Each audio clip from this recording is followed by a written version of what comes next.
يا أيها الناس اتقوا ربكم الذي خلقكم من نفس واحدة وخلق منها زوجها وبث منهما رجالا كثيرا ونساء واتقوا الله الذي تساءلون به والأرحام إن الله كان عليكم رقيبا يا أيها الذين آمنوا اتقوا الله حق تقاته ولا تموتن إلا وأنتم مسلمون அன்பிற்குரிய அல்லாஹ்வின் நல்லடியார்களே, அல்லாஹ்வுடைய மகத்தான கிருபையினால் இஸ்லாமிய சமூக மக்களுக்கு அல்லாஹ்வால் விதியாக ஆக்கப்பட்ட ஜும்ஆ என்று சொல்லக்கூடிய இந்த கடமையான தொழுகை அல்லாஹ்வுடைய தூதர் காட்டிக் கொடுத்த வழிமுறையின் அடிப்படையில் நிர்வாகத்தை நிறைவேற்றுவதற்காக இவ்விடத்தில் நம்ம எல்லாம் ஒன்று கூட்டியிருக்கும் அல்லாஹ் ஒருவருக்கே போல அல்லாஹ்வுடைய சாந்தியும் சமாதானமும்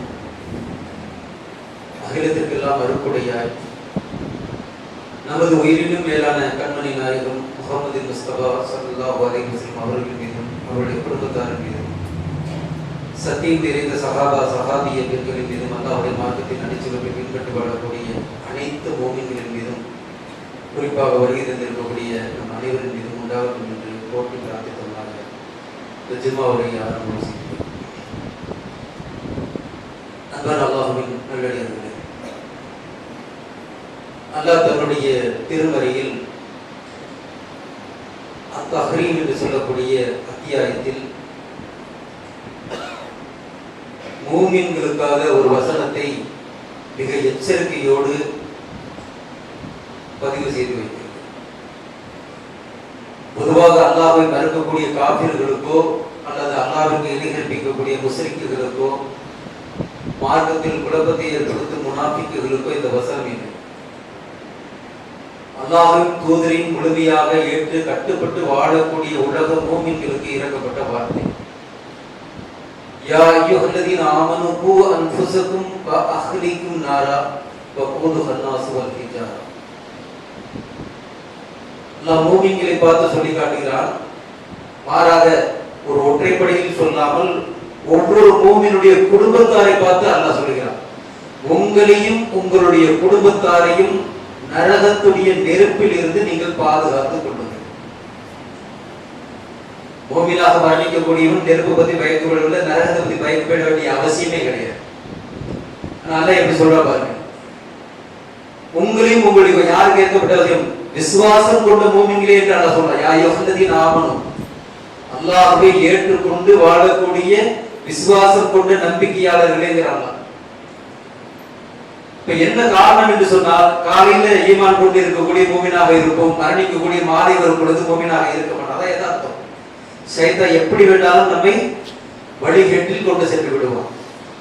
அதான் அல்லாஹ் மிக அழகாக எச்சரிக்கையா ஹக்கது காத்திஹி வலா தமூதுன்ன இல்லா வ அன்தும் முஸ்லிமூன், நீங்கள் மூமின்களாக அன்றி ஒருபோதும் மரணித்து விட வேண்டாம். எப்ப வேணாலும் சறுக்கல் ஏற்படலாம். எந்த நேரத்திலும் அல்லாஹ்வுடைய சிந்தனை உள்ளத்தில் ஒவ்வொரு மூமின்களுக்கும் இருக்கப்பட வேண்டும் என்பதுதான் யதார்த்தம்.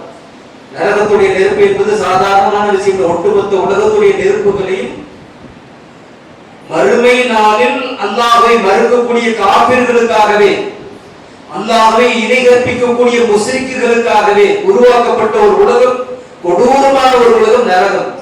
ஒட்டுமொத்த உலகத்துடைய நெருப்பின் அடர்த்தியை விட 69 மடங்கு கூடுதலான. எதுவுமே நம்மளால இமேஜினே பண்ண முடியாது. சோளத்தை பற்றியும் இமேஜின் பண்ண முடியாது, கற்பனை பண்ண முடியாது. நரகத்தை பற்றியும் கற்பனை செய்து பார்க்க முடியாது. அந்த அளவுக்கு ஒரு கொடூரமான அந்த நரகத்தில் இருந்து உங்களையும் உங்களுடைய குடும்பத்தாரையும் நீங்கள் பாதுகாத்துக் கொள்ளுங்கள் என்று சொன்னால், இப்ளீஸ் எந்த சூழ்நிலையிலும் நம்மை வழிதவர வைத்து விடுவான். அதான் யதார்த்தம். நம்முடைய குடும்பம் சாலிகான குடும்பமாக நாம் கட்டமைத்திருக்கிறோமா என்பதுதான் இந்த நேரத்தில் நாம் செய்து கொள்ள வேண்டிய ஒரு சுய பரிசோதனை. இப்ப மூமின்களாக இருந்தால் ஒவ்வொரு நபர்களுக்கும், அது பெற்றோர்களாக ஆணாக இருந்தாலும் பெண்ணாக இருந்தாலும், உள்ளத்தில் எப்படி இருக்கணும், எதற்காக நாம் படைக்கப்பட்டோம், எதற்காக இந்த பூமியில் வாழ்ந்து கொண்டு இருக்கிறோம், என்ன சோதனை அல்லாஹ் சொல்றான். நம்முடைய அஜெண்டா என்பது சுவனத்தை தவிர வேறு எதுவுமே லட்சியமே கிடையாது. நீங்க உலகத்துல என்ன வேணாலும் சுப்பீரியரா சம்பாதிச்சுட்டு போகலாம்.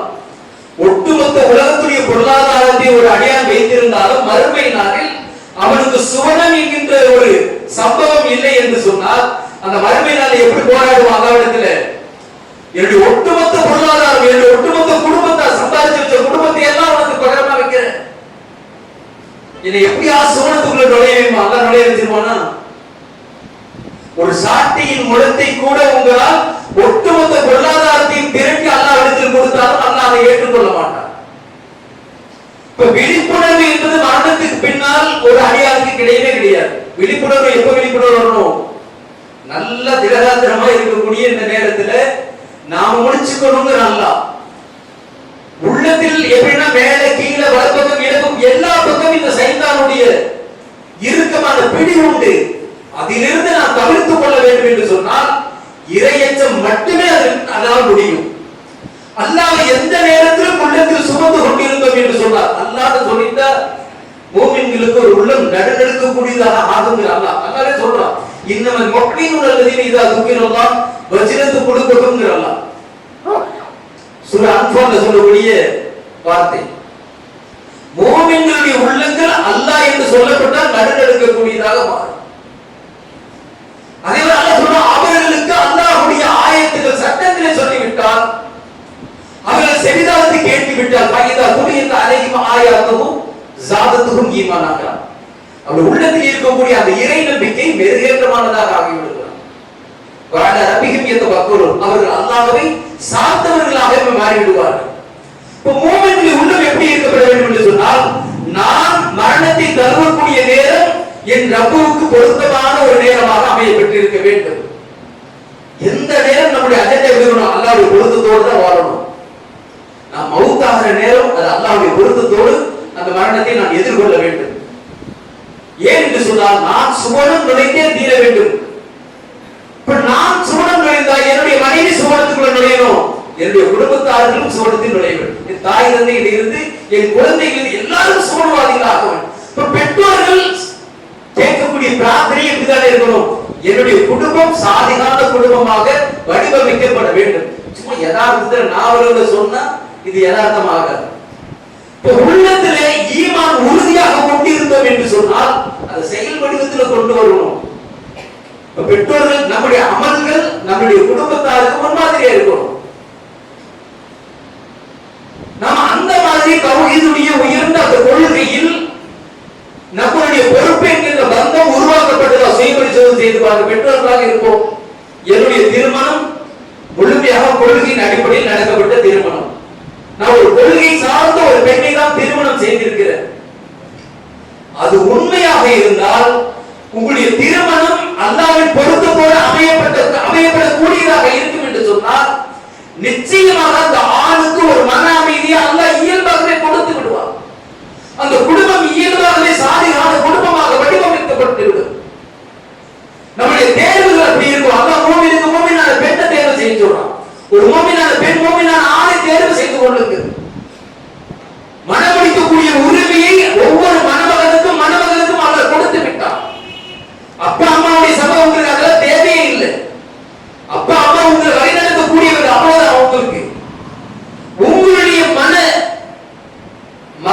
மகனோ தேர்வு செய்யக்கூடிய அதிகாரம் யாருக்கு இருக்கு? நம்மிடத்துல தான் இருக்கு. அப்பா அம்மா கையில கிடையாது. தௌஹீத் கொள்கையில் சார்ந்து வாழ்ந்துட்டு இருப்போம். அம்மா அப்பா தௌஹீத் கொள்கையில் இருக்க மாட்டாங்க. நாம தௌஹீத் ஷிர்க்குக்கு எதிராக எத்தனை போராட்டங்கள் குடும்பத்தில் நடத்துவோம். எங்க ஜெருக்காது அப்படின்னா, திருமணம் என்கின்ற ஒரு சூழல் வரும் பொழுது ஒரு அப்பா அம்மா கொடுக்கிற அந்த டிமாண்ட் இருக்குது பாத்தீங்களா, அதுல ஒரு கொள்கைவாதி அப்படியே கொஞ்சம் ஜெருக்காகும். இந்த மாதிரிதான் பெண்ணு, நான் பார்க்கக்கூடிய பெண்ணை தான் நீ திருமணம் செய்யணும், நான் பார்க்கக்கூடிய ஆணை தான் திருமணம் செய்ய வேண்டும், வேண்டாம் உனக்கு எளிமையான திருமணத்தை விட நான் பண்ணி வைக்கிறேன். ஆனா அதுல நோக்கங்கள் பல விஷயங்கள் மறைந்த நோக்கமாக இருக்கும். அல்லாஹ்வுடைய தூதர் சொல்றாங்க, திருமணம் என்பது மொத்தத்திலே 4 விஷயம் தான் மையப்படுத்தும். ஒண்ணு அழகை பார்ப்பான், இரண்டாவது பொருளாதாரத்தை பார்ப்பான், மூன்றாவது கோத்திரம் வடிவமைக்கப்படும். இந்த மூணுமே சைத்தானுடைய தாக்கம்.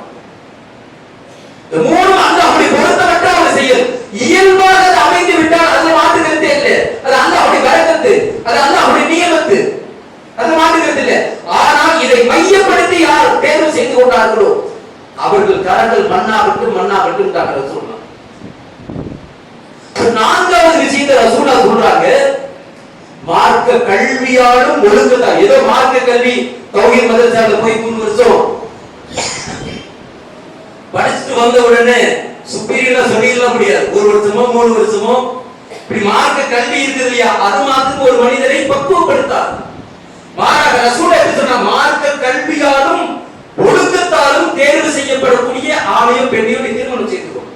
ஒரு ஆணாக இருந்தால் பெண் அப்படிப்பார், பெண்ணாக இருந்தால் ஆண் அப்படிப்பார். வெறும் கல்வி ஒரு மனிதனை பக்குவப்படுத்தாது. மாறாக ஒழுக்கம் என்பது அஹ்லாக், நல்ல குணம் ஆணுக்கும் இருக்கணும் பெண்ணுக்கும் இருக்கணும். இது எப்படி இருக்கும்? அந்த குடும்பத்தாருக்கு இருந்தால், பெற்றோர்களுக்கு இருக்கும் என்று சொன்னால் அந்த குடும்பம் வடிவமைத்த குடும்பமாக இருக்கும், பக்குவப்பட்ட குடும்பமாக இருக்கும். அப்பா தொழுகையாளியா இருக்கு, அம்மா தொழுகையாளியா இருக்கு, அவங்க இடத்துல நல்ல இல்மு இருக்கு, குழந்தைங்க அப்படிதான் வளர்த்திருக்காங்க, அல்லாஹ் ரசூலுக்கு பயப்பட்டு வளர்த்தி இருக்காங்க. இந்த மார்க்க மாகோல் அந்த குடும்பத்தில் இருக்கும் என்று சொன்னால் இயல்பாக அந்த குடும்பம் சாலிகான குடும்பமா தான் வடிவமைச்சிருக்கும். நம்முடைய தேர்வு அப்படி இருக்கும் என்று சொன்னால் நிச்சயமாக அந்த குடும்பத்தில் அந்த ஆளுக்கு மன அமைதி கிடைக்கும்ங்கிறாங்க. திருமணத்தின் மூலமா நல்ல ஒரு மன அமைதி ஏற்படுத்தி கொடுத்திருக்கிறீங்களா?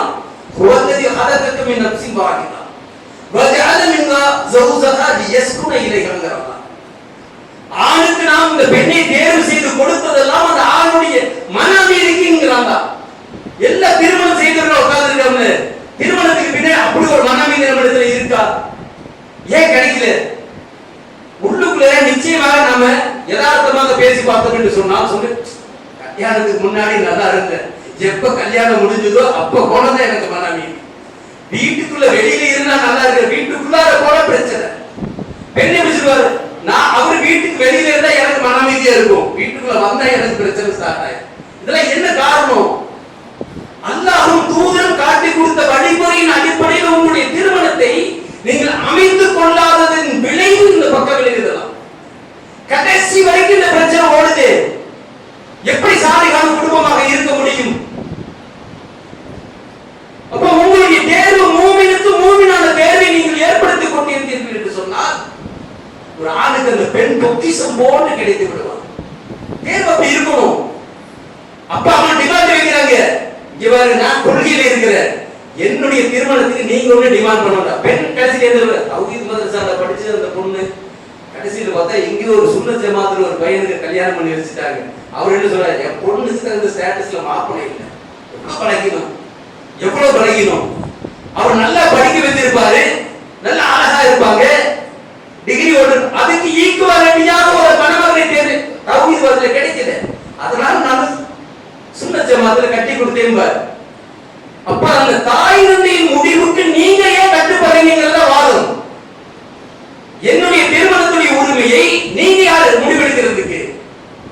கடைசி வரைக்கும் இந்த கொள்கை சார்ந்த ஒரு மணமகனை நீங்க தேர்வு செய்யுங்க.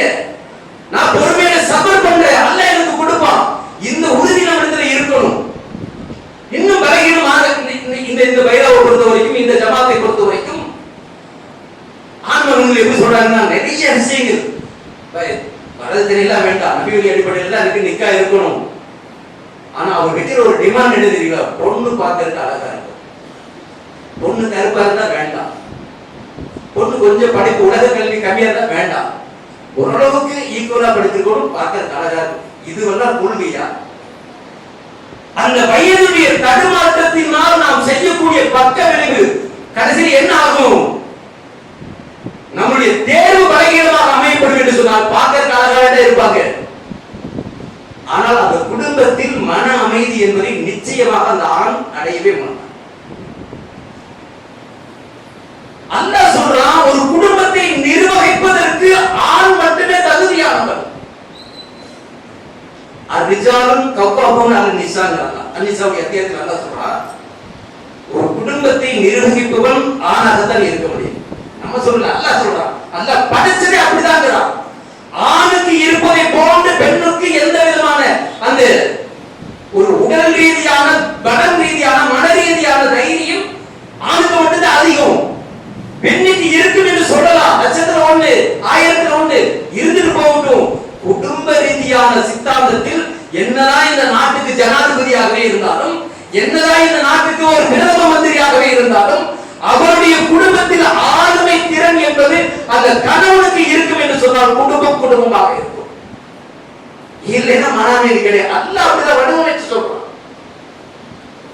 சும்மா ஒரு பெண் ஒரு குடும்பத்தில் ஆளுமை திறனோடு கணவனை பார்த்து உட்கார என்ன, எங்க வீட்டுல யாரு கண்ட்ரோல், எங்க வீட்டுல தலைவர் இல்லைங்க, தலைவி தான் குடும்பத்தில் ரேஷன் கார்டுல கூட இப்ப கொண்டு வந்தாங்க. கவர்மெண்டே அப்படி சிஸ்டம் கொண்டு வந்துருச்சு. குடும்ப தலைவர் தான் ஒரு காலகட்டத்தில் இருக்கும், இப்ப குடும்ப தலைவியெல்லாம் கொண்டு வந்தாங்க. பாதுகாக்கப்பட வேண்டும். ஒரு குடும்பத்தில் ஒரு பெண் ஆளுமை படைத்தவராக இருந்தால், எங்க வீட்டுல எல்லாருமே நாங்க தான், என்னுடைய கண்ட்ரோல் தான். அவரு சொல்றாரு, இல்ல எங்க வீட்டுல எங்க அம்மா சொல்றதுதான் அல்லது என் மனைவி சொல்றதுதான். இப்படி ஒரு பெண்ணுடைய ஆளுமைக்கு கீழ் ஒரு ஆண் இருந்து விட்டால் பார்க்கறதுக்கு வெளிப்படையாக ஒரு நல்ல தோட்டம் இருக்கலாம், ஆனாலும் தடுமாற்றம் இருக்குங்கிறான். ஏன் ஒரு ஆண் தவறு இழைக்கிறான் என்று சொன்னால் அவன் உள்ளத்தில் ஒரு பலகீனம் ஆயிரும்.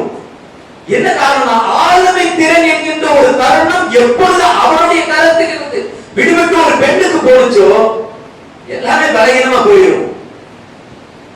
ஈகோயிசம் எங்க வருது? பெண்ணுக்கு வருது. ஆண் பெண்ணை விட தாழ்ந்தவனாக மாறும். கடைசியில் பார்த்தா இவன் சம்பாதிக்க கொடுப்பான், அங்கிருந்து இவன் வாங்குவான், தாழ்ந்த கைகளாக பாருங்க. இதெல்லாம் யதார்த்தமே கிடையாது. இதெல்லாம் ஆளுமை திறனுக்கு அடையாளமே கிடையாது. அந்த இடத்தில் எந்த மன அமைதியும் கிடைக்காது. அல்லாஹ் சொல்றான், ஒரு மனிதன் தூய்மையான ஒரு மூமினான பெண்ணை நீங்கள் தேர்வு செய்து பாருங்கள், அவள் உள்ளத்தில் அல்லாஹ் போடக்கூடிய அந்த அகலாக். மார்க்கத்தில் பாத்தீங்கன்னா ஒரு மூமினான ஆணுக்கு இந்த உலகத்துல கிடைக்கக்கூடிய பொக்கிஷங்களில் ஆக சிறந்த ஒரு பொக்கிஷம் எது தெரியுமா? அவன் தேர்வு செய்யக்கூடிய நல்ல மனைவிங்கிற மாறும். ஒரு நல்ல மனைவி ஒரு ஆணுக்கு கிடைச்சிருச்சுன்னா அது மாதிரி பொக்கிஷம் வேற எதுவுமே. நீ தேடக்கூடிய செல்வத்தில் உயர்ந்த செல்வம் உன்னுடைய நல்ல மனைவிட்டாங்க அல்லாஹ்வுடைய தூதர் ஸல்லல்லாஹு அலைஹி வஸல்லம். ஏன் அப்படி சொன்னாங்க தெரியுமா? இயல்பாகவே அவருடைய உள்ளத்தில் அல்லாஹ் ஒரு 3 குணங்களை விதைச்சிருவான். அவர் கற்றுக்கொண்ட மார்க்க கல்வி எப்படி, அவர் வளர்த்த விதம், பெற்றோர்கள் வளர்த்த விதம் அந்த மாதிரி. ஏன்னா ஒரு பெண்ணை ஒரு தாயும் தந்தையும் வளர்க்கிறார்கள், அவங்களுக்கு புரியும் 18 வயசு 19 வயசு வரைக்கும் நம்ம வளர்ப்போம். ஆனா இந்த குழந்தை என் குழந்தை இல்லை, இது பிறருடைய அமானிதம். என்னதான் செல்லமா வளர்த்திருந்தாலும் இது பிறருக்கு நாம் ஒப்படைக்கப்பட வேண்டிய ஒரு அமானத்து.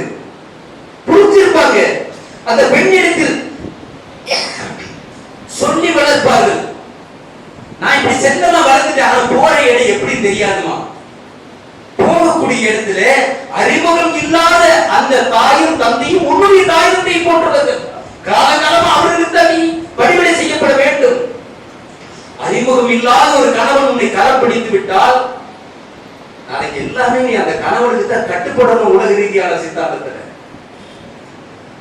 அப்ப அந்த பெண் உள்ளத்தில் அந்த தாயும் தந்தையும் முறையான கல்வியை, முறையான ஒழுக்கத்தை போதித்து வளர்த்திருந்தார் என்ற கஷ்டங்களை தான் சொல்லி வளர்த்திருக்கணும். போன இடம் பொண்ணு பெண்ணை இருக்கும், 1000 இருந்தாலும் உன்னுடைய கணவன் தான் உனக்கு மிக முக்கியமான ஒரு பாத்திரம். உன்னுடைய கணவனுடைய தாய் தந்தை தான் உன்னுடைய தாய் தந்தை. நீ ஏதாவது கோவிச்சுக்கிட்டு இந்த இடத்துல சடங்கு கோவிச்சுட்டு இப்படி வர்றதுக்கு எந்த உரிமையும் இல்லை. இப்படி சொல்லி வளர்த்திருந்தால் இந்த பெண்ணுடைய உள்ளம் எப்படி பக்குவப்பட்டிருக்கும். திருமணமாகி போன இடத்துல அல்லாஹ் சொல்றான், அல்லாஹ்வுடைய தூதர் விளக்கம் கொடுக்கிறார்கள், அவளுடைய உள்ளத்தில் 3 குணங்களில் மிக முக்கியமான ஒன்று. அவன் அவளுக்கு கட்டளையிட்டால், அந்த கணவன் அந்த மனைவிக்கு கட்டளையிட்டால் அப்படியே அடிபடிவான். இதெல்லாம் நடக்குமா நம்ம குடும்பத்துல? சிந்திச்சு பாருங்க. என்ன காரணம்? மாதம் மாறி கிடக்குது. அல்லாஹ் சொல்லுவதை போன்று அவன் மார்க்க கல்வியால் ஒழுக்கத்தால் வாழ்த்தெடுத்திருப்பார் என்று சொன்னால் இயல்பாகவே அல்லாஹ் அந்த பெண்ணுடைய உள்ளத்தில் போடுகிறான். கணவன் கட்டளையிட்டால் அப்படியே அடிபடிய கூடியவளாக மாறிவிடுவான். கணவன் பொருளாதாரத்தை திரட்டுறதுக்காக வெளியில போயிட்டு வரான், அவன் சோர்வா வரானா, முகம் வளர்ந்த முகத்தோடு வரான், அவனுக்கு தெரியாது. 1000 பிரச்சனை எதிர்கொண்டு வருவான். குடும்பத்துக்குள்ள கொஞ்சம் நிம்மதியா இருக்கலான்னு வருவான். அவருடைய முகம் பார்த்து கோபத்தில் இருக்கிறானா சந்தோஷத்தில் இருக்கிறாங்க, முகத்துடைய மலர்ச்சியை பார்த்து அவள் அன்போடு அரவணைத்துக் கொள்வாள். இது 2வது பண்பு. 3வது பண்பு, கணவன் மீண்டும் வெளியில போயாச்சு, கணவனுடைய குடும்பத்தில் இருக்கக்கூடிய அந்த கணவனின் தாயும் தந்தையும் குழந்தைகளும் தற்குழந்தைகள் அத்தனையும் பராமரிக்கக்கூடிய பொறுப்பு போன்றே பார்ப்பார். இப்படிதான் இருந்துச்சுன்னா பெற்றோர்கள் வயதான ஒரு காலகட்டம் ஆகும் பொழுது எவ்வளவு சிரமப்படுறாங்க. தௌஹீத ஃபார்மாலிட்டிக்கு தான் பேசிட்டு இருக்கிறோம். எத்தனை குடும்பங்கள்ல ஒரு ஆண் மகனுடைய தாய் தந்தை சக சகோதரர்கள் இருக்கலாம், ஆனா எங்கப்பா அப்பா அம்மா அந்த வீட்டுல இருக்கிறாங்க, என் தம்பி வீட்டுல இருக்கிறாங்க, அண்ணன் வீட்டுல இருக்கிறான், ஏன் உங்க வீட்டுல இருக்கிற கொஞ்சம் பிரச்சனை தான், என் மனைவிக்குன்னு எங்க அம்மாவுக்கு சேர மாட்டேங்க, பிரச்சனை என்னால சமாளிக்க முடியல, பொருளாதாரத்தை வேணா நான் கொடுத்துட்டு வந்தேன். எத்தனை குடும்பம் உதாரணத்துக்கு வேணும்? நீங்க தௌஹீதை சொல்லி நீங்க சுவனத்துக்குள்ள நுழைஞ்சிட முடியும்னு நினைக்கிறீங்களா? சத்தியமா நுழையல. ஏன்னா அல்லாஹ் சொல்றாங்க, ரப்புக அல்லா தஅபுது இல்லா இய்யாஹு வ பில் வாலிதைனி இஹ்சானா. நாம என்ன நினைச்சிருக்கோம்? இபாதத்தை அல்லாஹ் ரெண்டா பிரிக்கிறான். ஹுக்கூக்குல் ஒன்று, ஹுக்கூக்குல் இபாதா ஒன்று.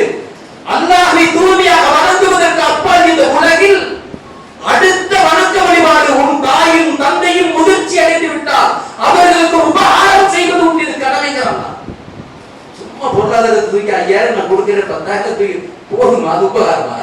உங்க பொருளாதாரத்தை தூக்கி எரிஞ்சிட்டு அது உபகாரமா? என்ன புரிதல் நம்மிடத்தில் இருக்கு?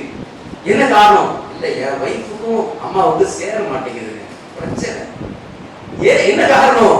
ஒரு பெண் செய்த தவறான வினையின் காரணமாக அவளுக்கு அவளே பிரச்சனை. அம்மா யார்? அப்பா தான் மறைவ பார்த்தாங்க, அந்த மாதிரி பொண்ணு தான் வேணும், அந்த மாதிரி பொண்ணு தான் வேணும். சிறுக்கான கூட தேர்வு செஞ்சது யாரு? அம்மாவா தான் இருக்கும். பொருளாதாரம் வரதட்சணை வேணும் சொன்னது யாரு? அம்மாவா தான் இருக்கும். நீ செய்த தவறின் வினையின் காரணமாக திருமணத்துக்கு பின்னால் இன்னொரு மூணாந்தரமா ஆக்கி வெளியில தாட்டி விடுறவங்களும் அந்த பெண் தான். இதுக்கெல்லாம் ஆசைப்படாம சுவனத்திற்கு நீ ஆசைப்பட்டு இருந்தால் என் மகன் மூமினான பெண்ணை தான் தேர்வு செய்யப்பட வேண்டும். அது அவனுக்கு உரிமை கொடுத்துட்ட. அல்ஹம்துலில்லாஹ். ஏழ்மையான பொண்ணு வந்தா குடும்பத்துல லைஃப் லாங்கா ஒரு மனநிலை வருமே. உங்க அப்பா அம்மா மாதிரி பார்க்கிற ஒரு உபகாரம் செய்யக்கூடிய பணிவிடை செய்யக்கூடிய ஒரு மருமகள் எப்படி இருப்பா?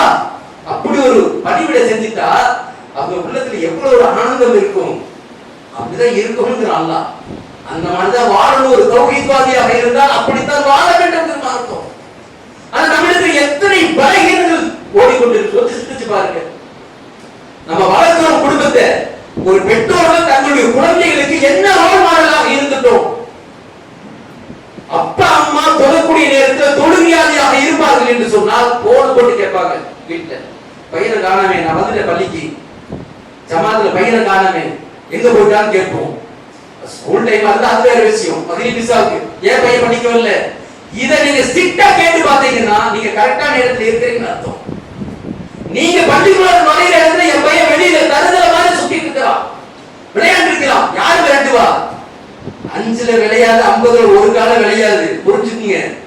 தொழக்கூடிய நேரத்துல பக்குவப்படுத்தி அந்த குழந்தைய அப்படியே கையை பிடிச்சி இழுத்துட்டு வந்து ஒளிச்சே வச்சு நம்ம கூட நின்று தொலை வச்சு பாருங்க, கத்திட்டு பாருங்க. தொடர்ச்சியாக செய்யக்கூடிய அந்த அமல் இறைவனிடத்தில் பேருதலாக ஆக்கப்படும். பக்குவம் ஆயிரும் அந்த பையன். வாங்கு சொன்னதுக்கு அப்புறம் ஒரு பெண்மணியாக இருந்தால் வீட்டுல எல்லாத்தையும் ஆஃப் பண்ணிட்டு தொழிலுக்காக ஒரு பெண் தயாராவாள் என்று சொன்னார். நான் நிக்கிற இடத்துல என் பொண்ணும் நிக்கணும், மகனும் நிக்கணும். தப்பான இடம், வீண் பேச்சு கிடையாது, டிவிசியில் கிடையாது. முதல்ல அல்லாஹை வணங்குவதுதான் பூமியினுடைய மிக முக்கியமான அத்தியாவசியமான ஒரு கடமை. இப்படி நீங்க மாணவனை உருவாக்கி இருந்தீர்கள் என்று சொன்னால், அல்லாஹ் சொன்னாலே அச்சத்தை ஊட்டி ஊட்டி குழந்தைகளுக்கு வளர்த்திருந்தோம் என்று சொன்னா, இன்னைக்கு ஏங்க நம்ம குழந்தைங்க வெளியில மிஸ் ஆகுது? கொண்டு போய் காலேஜ்ல சேர்த்து வைக்கிறோம், அழகான குழந்தையா இருக்கும், அழகான பொண்ணா இருக்கணும். அநியாயமா ஒரு காஃபிர் அப்படியே நம்ம பெண்ணுல கூட்டிட்டு போறோம். ரெக்கார்டு எத்தனை வருஷத்துல இவ்வளவு ரெக்கார்டு கொடுக்கிறாங்க. இன்னைக்கு சங்கிகள் திட்டமிட்டு செய்கிறாங்க. அந்த சங்கிகளுக்கு ஏன் நாம் இடம் கொடுக்கிறோம்? நம்ம இடத்துல மார்க்கம் இல்லை, நம்ம இடத்துல முறையான கல்வி ஒழுக்கமும் இல்லை. நம் குழந்தைக்கு ஆரம்பத்திலிருந்து இறைச்சத்தால் போதித்து அல்லாஹ் சொன்னாலே ஒரு அச்சத்தை உண்டு பண்ணி பாருங்க. ஒரு தொழக்கூடிய குழந்தையாக, முறையாக அல்லாஹ்வை தூய்மையாக வணங்கக்கூடிய ஒரு குழந்தையாக நாம் உருவாக்கி இருந்தோம். எந்த காலேஜுக்கு வேணாலும் அந்த பயம் இருக்கும், அல்லாஹ்ங்கிற பயம் இருக்கும், அல்லாஹ்வுடைய நேரடியான பாதுகாப்பு இருக்கும். எதை சொன்னாலும் அந்நிய ஆண்களே அல்லாஹ் பார்க்கிறார், ஏன் எடுத்து கூட பார்க்க மாட்டேன். ஒரு பெண்மணி சொல்லுவா, யாரு முறையான கல்வி ஒழுக்கும்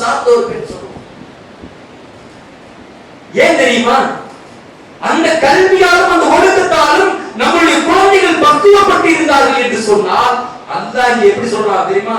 அவர்கள் பருவ வயதை அடைந்து விட்டால் அல்லாஹ்விடத்தில் எப்படி பிரார்த்திப்பார்கள்?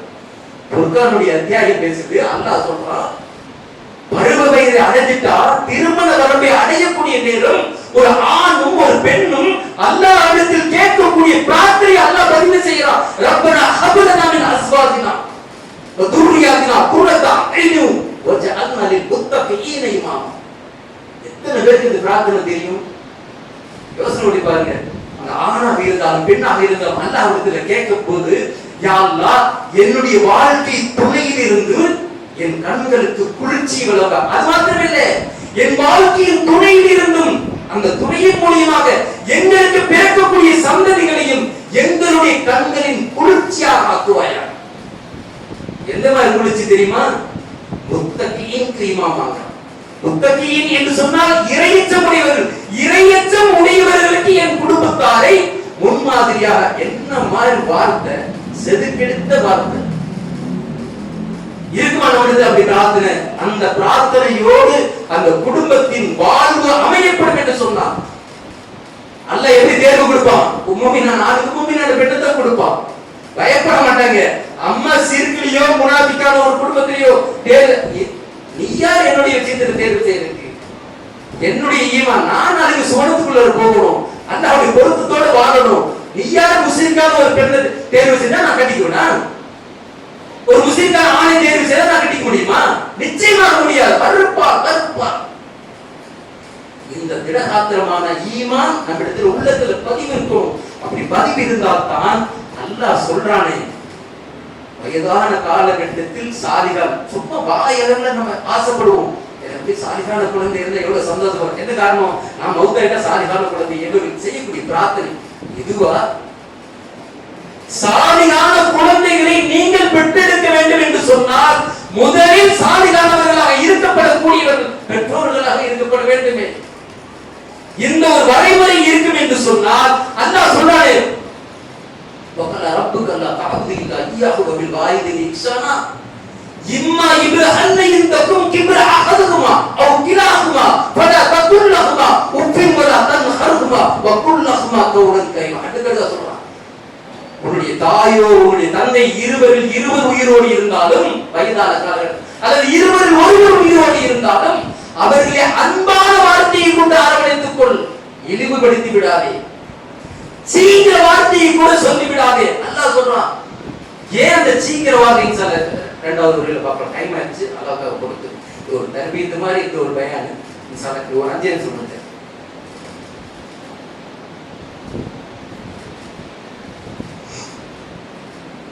கொஞ்சம் இருக்குமா அப்படின்னா சுன்னத்துள்ளதாக சொல்லுங்க. கொஞ்சம் இருக்குமா? அல்ஹம்துலில்லாஹ் வஸ்ஸலாத்து வஸ்ஸலாமு அலா ரசூலில்லாஹி வ ஆலிஹி வ ஸஹ்பிஹி. இது குடும்பவியல் மாதிரி இந்த தர்பியால ஒரு 1.5 மணி நேரம் 2 மணி நேரம் நம்ம பேசக்கூடிய டாபிக் தான். ஜும்மால பேசக்கூடாது, இருந்தாலும் வாய்ப்புக்கு நம்ம அமைவது கிடையாது என்ற ஒரு வருத்தத்துல தான் நம்ம இந்த ஜும்மாவை பயன்படுத்திக் கொள்கிறோம். இந்த சீங்கிற வார்த்தைகள்லாம் நிறைய அர்த்தங்கள் இருக்கு. ஏதோ சும்மா பேசிக்கொண்டிருக்கிற நேரத்துல வயசான காலகட்டத்தில் ஓரமா உட்கார், அதெல்லாம் கிடையாது.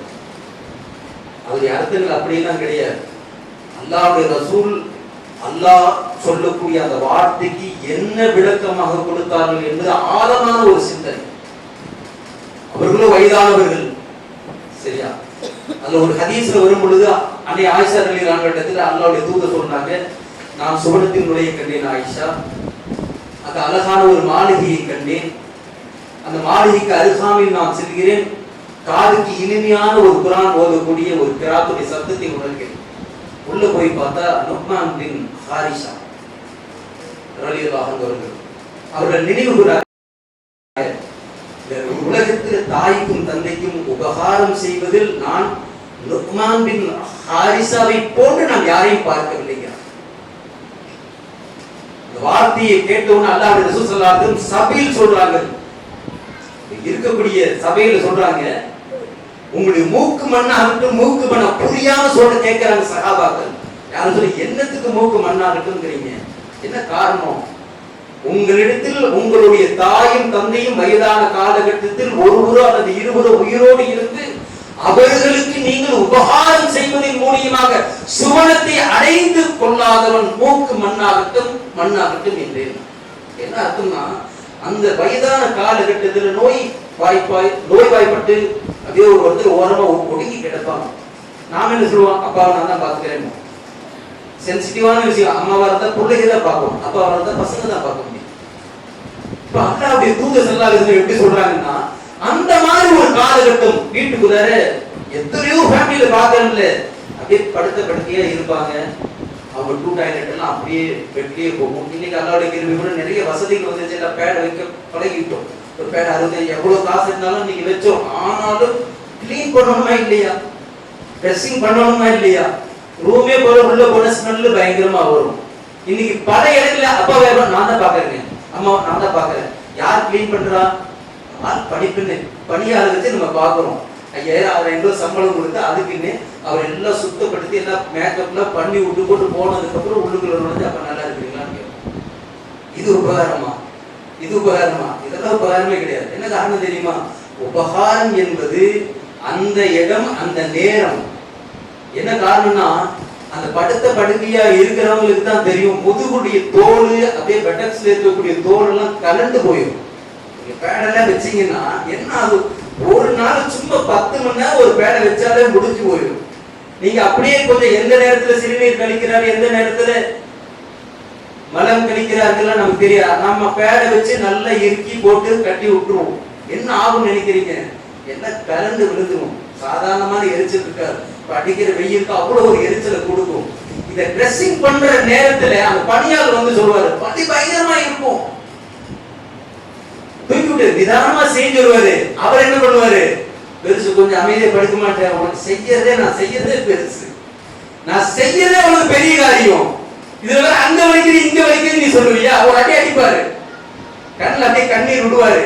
இந்த விஷயத்தை மகன் சொல்ல முடியுமா? சொல்ல முடியாது.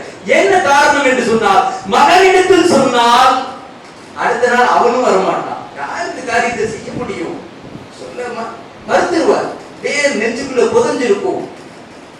ஆனால் பெற்ற மகன் அந்த காரியத்தை செய்யக்கூடிய நேரம் எப்படி இருக்கும்? வழி தாங்க முடியல. பையன் சொல்லுவாரு, மகனை கொஞ்சம் அந்த இடத்துல சிரமமா இருக்கு, பார்த்து நான் மெதுவா இந்த தூக்கம் பாரு, பொறுத்துக்கு பாருங்க, சபரி செய்ய பாருங்க, அழகா நிதானமா செய்வாரு.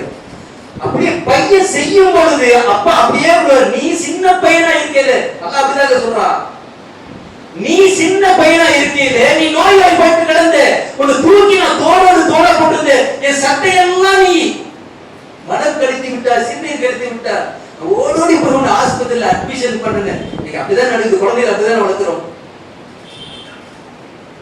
உனக்கு அந்த இடத்துல உனக்கு நிவாரணம் கிடைக்கக்கூடிய 2 நாள் 3 நாள் எங்களுக்கு தூக்கமே இல்லை. அப்பா அம்மா தூங்கி இருக்கவே மாட்டாங்க. நீ சிறு வயதாக இருக்கும் பொழுது உன்னை எப்படி அந்த தாயும் தந்தையும் அதை நினைவு கூறுவார்.